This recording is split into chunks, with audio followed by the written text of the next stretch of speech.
In this video, I will go through my installation of the Kenwood DMX8021DABS head unit into my Suzuki Jimny.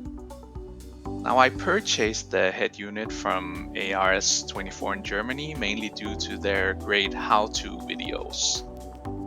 So this video isn't really gonna be a detailed how-to, but I'm gonna show some of the parts that I felt were missing from their installation video. I also got the mounting kit for the Jimny, which includes almost all necessary parts for a good installation. Links to everything are in the description. Now let's get started.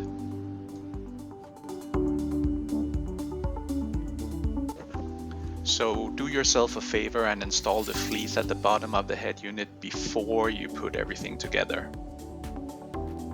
So I noticed that the head unit and mounting kit didn't come with any screws for actually mounting the two. The kit also didn't have any cable shoes, so I had to buy them myself. Luckily, I had some screws lying around. So while the gap at the top was expected, as shown in ARS24's video, there was an unsightly piece of metal showing. Luckily, I had some fleece lying around, which I could cut and mount at the top. And that actually looked quite nice, covering up the metal piece.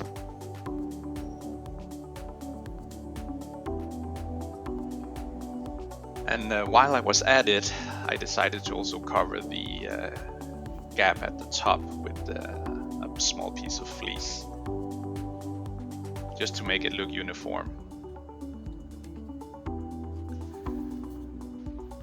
Now the gap at the top has also been closed, giving everything a more snug fit and look. So here I'm connecting the parking brake sensor to ground, which I felt was a bit confusing in the ARS24 installation video. It is actually quite easy. You just cut the black ground cable and connect the parking brake sensor cable to it. Here I'm just using a basic cable connector. Now the reason for doing this is this will allow you to access some of the more advanced features in the head unit, such as wireless mirroring if you have an Android phone. And needless to say, these features are not to be used while driving.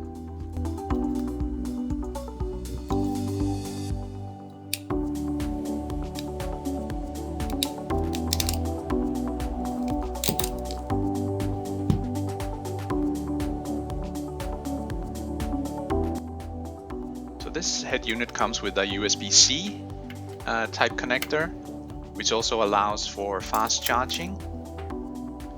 To make it work in the Suzuki Jimny, you do need a few adapters. Now this one is supplied. This is for USB-C to USB-A. This will allow you to connect the USB cable, which will connect to another cable in the car that's connected to the factory USB port in the Jimny.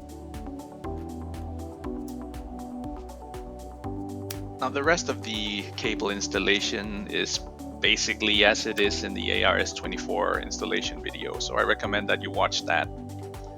But what you see here is basically the finished preparation. You have the USB cable, you have the FM radio antenna cable, also connected to the harness. You then have the DAB antenna cable and the complete harness wired together.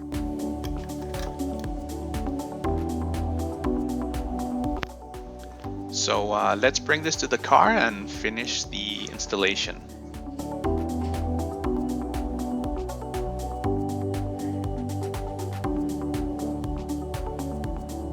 So we're now in the car, and as you can see, I have the stock radio.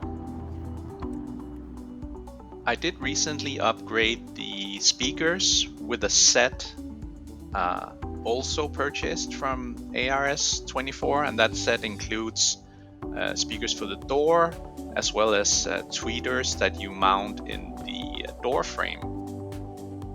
I did obviously do the whole soundproofing setup as recommended. Here I'm just showing how I installed the supplied microphone that comes with the head unit.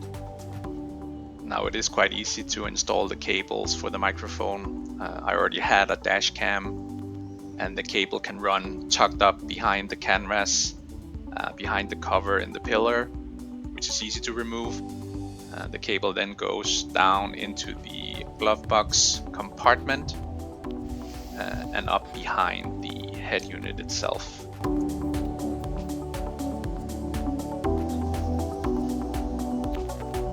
Now I didn't remove the old head unit as the first thing. I probably should have done that, which would have given me those mounting screws that were missing. And there are just a few cables to disconnect from the old unit, and from there it's basically plug and play with the new head unit. I'm not showing how I installed the GPS antenna. That is quite easy. I did have an issue though with the steering wheel control that for some reason didn't work, and I discovered it was due to a poor connection. So the supplied cable connector wasn't a good fit, so I cut that off and installed my own. And from there everything worked, including the steering wheel control, and here you see the wireless mirroring that's available on Android phones. And the last thing I did was install a custom startup screen, which is more fitting for the Jimny. That basically concludes my little installation video. Again, I recommend you watch the ARS24 installation video. They do a much better job. It is in German, but you can enable English subtitles. Now I mainly got this head unit for its wireless Android Auto, which works perfectly. If you have any questions or comments to this video, do drop them below, and thank you for watching.